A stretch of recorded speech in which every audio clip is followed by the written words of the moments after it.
movie review on the internet today, the A-List Review.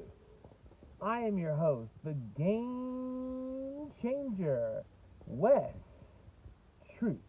And as you can see, it's time to go back to the theater. And I am back from vacation as well, which means let the reviews commence.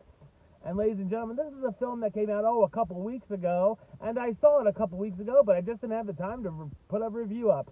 Well, that time is finally now. We're not clowning around anymore. My review of the 2019 horror sequel, It Chapter 2, coming up now.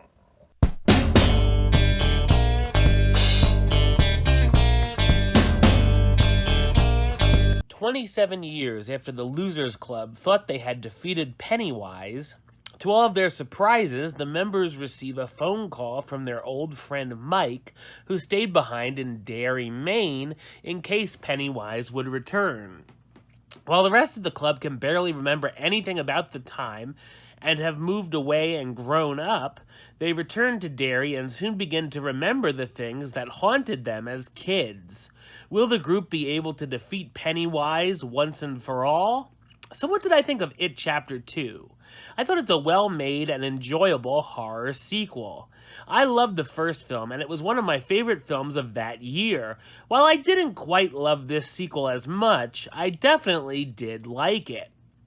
While I haven't read the book, I've been told that it sticks fairly close to the famous source material, with only some minor changes. While the first movie wasn't exactly too scary, this one feels even less horror-oriented and more like a thriller mystery. There are a number of good creepy and bloody moments, however, and some of the jump scares actually work. The practical effects are done well, but the CGI could kind of be hit and miss. In fact, during the flashbacks to the characters as kids, you could tell what was newly shot footage with some de-aging tech compared to what had been shot before from the previous film because of the ages of the actors. The humor here works extremely well, and there are a lot of laugh-out-loud moments throughout the film. There are parts that can get surprisingly emotional between the characters at times as well. The story can get a bit odd at times, which you'd expect, but it's pretty fun seeing the characters try to find an item from their past and try to recall their childhood while being taunted by these haunting visions. I'm not sure if I loved the final moments of the epic climax, though. I also would have liked to have seen a little more Pennywise himself, and he actually seems a bit more evil this time than the last go-round. The cast is incredible, and the adults really look and act like the younger versions of their characters. There's terrific chemistry for the most part between the friends, although I was feeling nothing between McAvoy and Chastain's Bill and Beverly.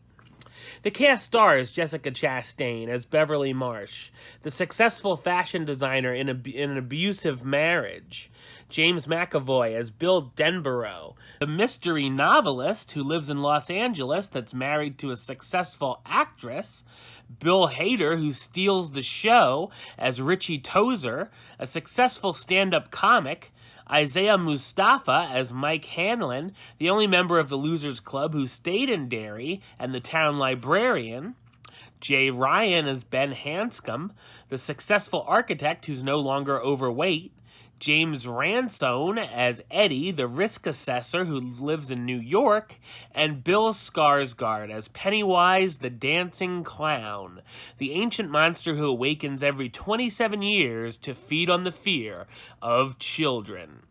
It Chapter 2 didn't quite duplicate the magic of the first part for me, but it still makes for a great two-part horror series. I'm going to give it the rating of... do it. Alright, well that's the show. I'll be back with another review very soon. But until then, don't forget to subscribe right here on YouTube.